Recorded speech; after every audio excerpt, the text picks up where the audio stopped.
Want to welcome everyone to our Harmony Power broadcast. I have the amazing Benny Urquidez, known as Benny the Jet, and unquestionably, to me, the greatest kickboxer of all time, and to some people, the greatest fighter, or one of the greatest fighters of all time. But that's not why he's on my show, because we've heard that already. There's beyond that is what we need to talk about today. So welcome. They call you Thank you Sensei very Benny or much. Benny? Sensei Benny? I will call you that. Yes. But you know what? I'd answer all the above. So So I want to find, I need to know from you, what was your greatest adversity, the thing you had to overcome that really transformed you as a human being? well, it's first of all when I was raised in the projects, and for me to come out of my house, I had to look first before I walked out of my door, and my Mhm. school or the elementary school was just behind the projects. So going across the street to the school, I was already in a fight. Yeah. So to be able to go, to walk out, I understand the street. I understand the emotion behind, uh, especially being raised out in the street, understanding that kind of where you had to be around. And that's where they have groups, whether it be, they call it gangs now, by then it was just little clubs that you get together. So you kind of were together almost like a safety, Right. so that way your back was being watched. But growing up, I realized my father was a professional boxer. My mother was a professional wrestler. There's 9 black belts in my family. There's 4 champions in my family. So I was raised fighting. Mhm. So when kids at 3 years old had fire trucks, I had boxing gloves, and I was already fighting. So at the age of, in '58, I was already fighting Pee Division boxing, Yeah. and in '60 judo was very popular. Between judo and boxing was very popular. So all my family, since my mother was a wrestler, we all went into judo, and we started doing judo. So in that, a lot of people, because I'm short, Hey, they wait a second. all, Hey, no, speak for yourself. I'm 5'6" like you. yeah, well, We're you not, know what? we're not sure. Well, We're put not, it this way: my energy, yeah. I eh, would my say, aura is like a giant. listen, But like I but understand. everybody they Right. looked at me as short. Because you get very big, you see. There A you little go. guy like us, we get very big. We don't think like that. Without a doubt, Yeah. without a doubt. And so in this, because I started to get a reputation, Mhm. just being in the street, and for being as short as I was, everybody wanted to test that. And so then they started coming from different cities Mhm. because they started hearing about me. And so by then, I was from judo and boxing. I started Kempo karate, and my whole family, we all started. We just kind of followed my oldest brother, so he was already doing Kempo karate, so we followed him and we started doing Kempo karate. And whatever he did, in the art, we did. He went from a hard style to a soft style. So in the fight game, I was already used to it in the streets. Yes. So when it came down to it, um, they didn't stop me. And so a lot of the parents were complaining that I was hitting their kids too hard, Mhm. making them cry and so forth. And I didn't, but it was a way for me to actually not release, but to let go and not Right. get, not be put in juvenile hall or not be, Yeah, because of it.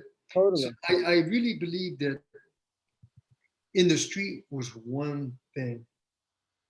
In the dojo, in the gym, was a completely different story. So when I was young, automatically, I was just one of those problem child that constantly every time I'd be in trouble I'll be cleaning the mirrors and I'll be Yeah. sweeping because that was my punishment. Yeah. uh, and basically it was just I enjoyed. I was just an aggressive kid, and the I really realized that because I had a lot of people that were showing me love, Mhm. and I realized in the project in the street the love I had was from my family, my mother, Yes. my father. So I had a lot of love, and I noticed a lot of my friends in the project, Didn't have that. they had none. No They anger. had, it was almost like nobody, they Yeah. didn't care. And then it got to the point where they were saying, I'll be lucky if I make it past 18.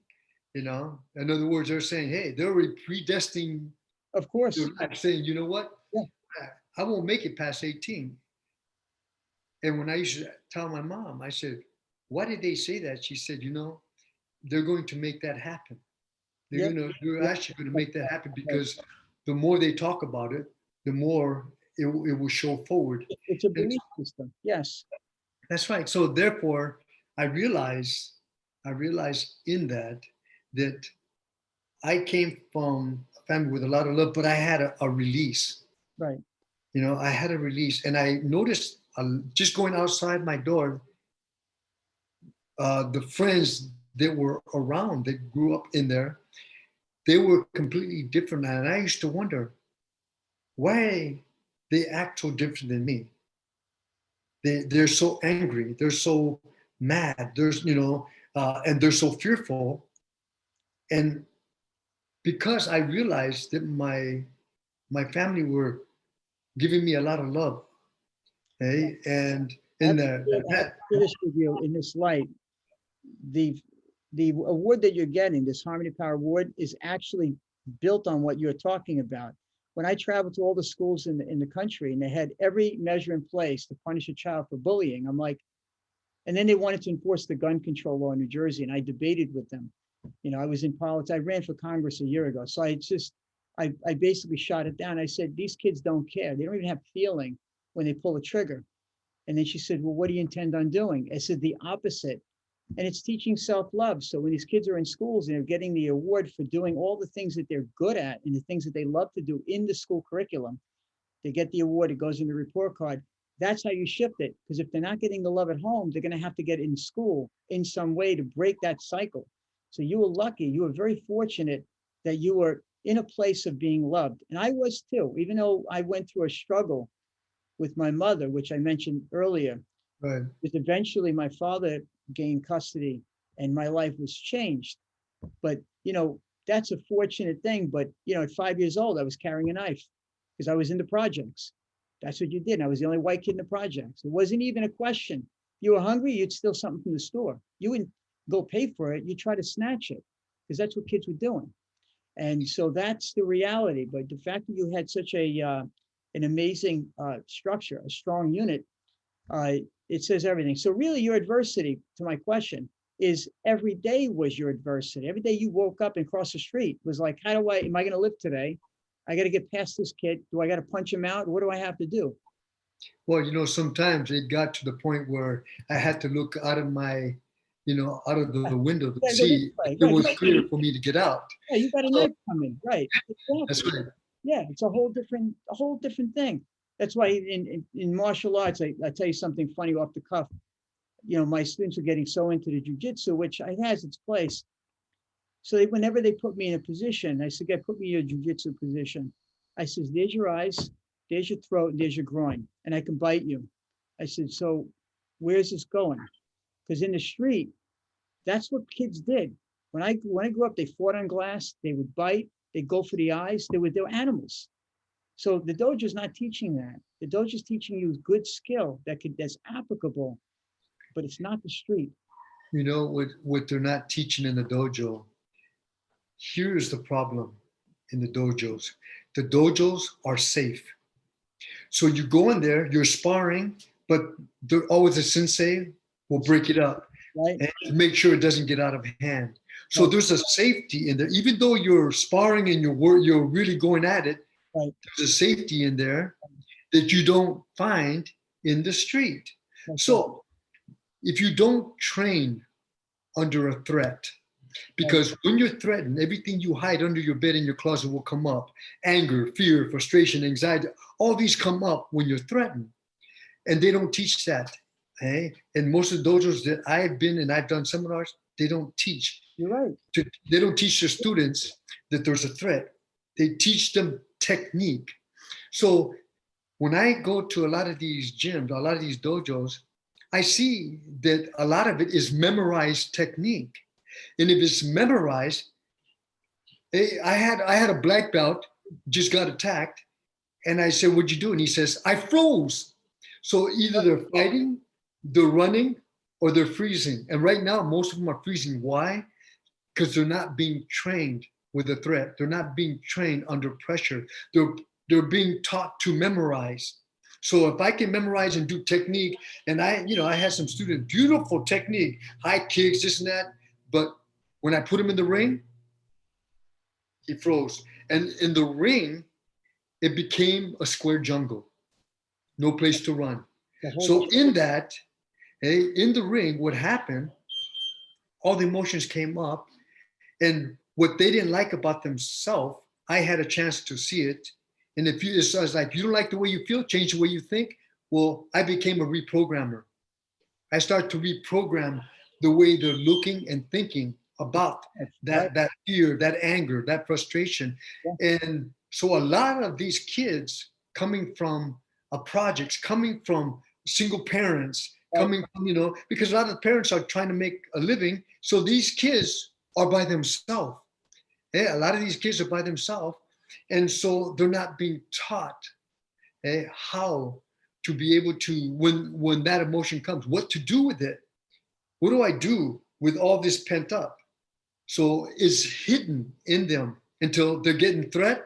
And once they get threat, they either do something out of fear, and they start swinging, doing, biting, scratching, headbutt, whatever they're doing is a fear-based. Yes. So I realized that if you're going to teach these kids, this generation, because a lot of this generation are talking about, I won't make it past 18. It means they're already predestining their life to begin with. So if that's the case, then the key is to let them realize that they are worthy of all the love. They are somebody in this, that people do care about them. And because a lot of them just say, hey, who gives a crap anyway? They don't care about me. Why should, a lot of these parents are just trying to make ends meet, and they end up getting frustrated, and sometimes they take it on their kids.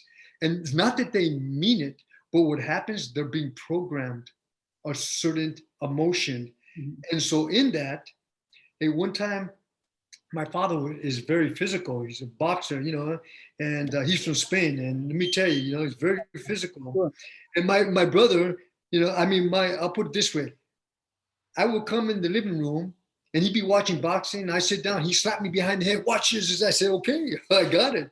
And then I would go in the kitchen, and my mom will hold me, and she would tell me that, your father really loves you. It's just that's how he shows his love for me. Very physical. So I had a good balance between an internal understanding and an external understanding. Right. So being out in the street, I still had the love, but I was still being pressured all the time. And if they couldn't beat me, they would come back with a stick, with nails, bottle, whatever they came with. And I said, okay. And I realized if I beat somebody outside, I knew they were going to come back. And so I was always prepared. So my life was raised with that type of pressure. In the gym, I was raised with that type of pressure. And all the time in the tournaments, I was always being disqualified for being excessive contact. So I really get it. And my brothers started teaching of these high-risk kids. And so we started doing demonstrations and exhibitions for these kids, and giving them a place to come and release that emotion, release that anger, that frustration, whatever they're going. But I noticed the key was to show them that we do care, and they are wanted, and they are being loved.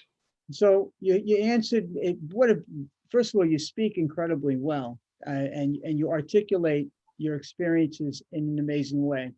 And I got to tell you, I knew I'd be blown away, but I think I'm more blown away by this interview, because your ability to articulate and explain like what you've done for these children, how you've empowered them.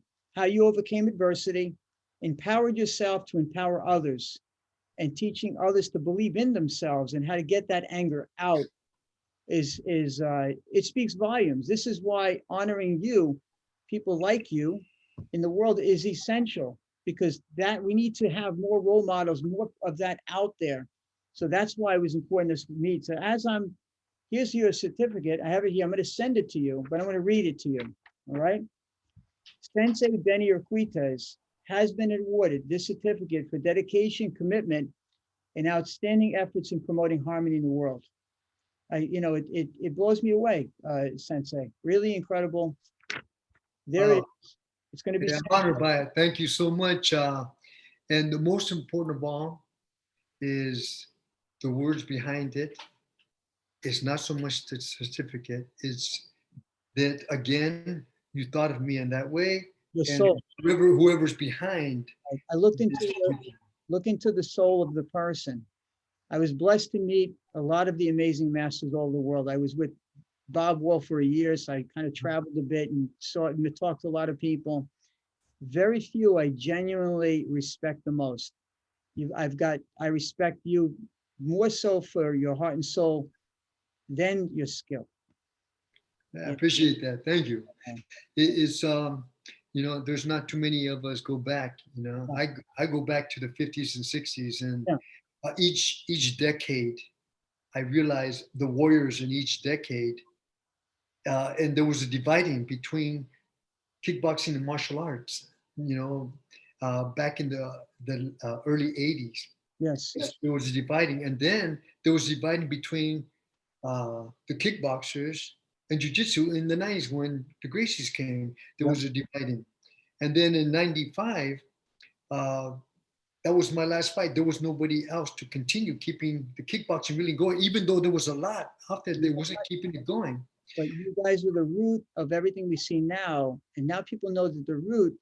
There's a lot of goodness, and we want some of that back. We want that sportsmanship back.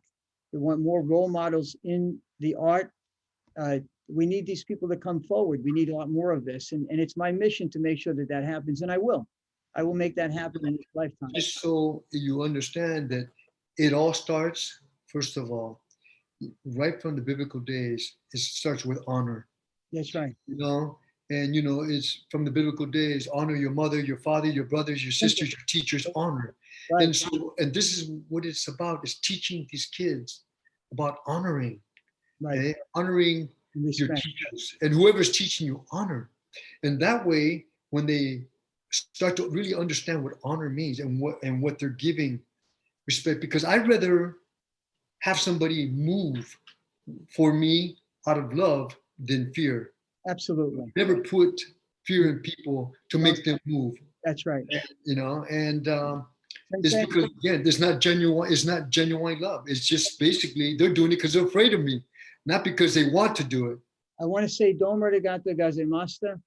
I have a class coming in, and I wish I had another half hour with you, because I could just do this for another half hour. In fact, I'd like to continue this conversation, but I want to congratulate you again on this amazing award, and this is it's over.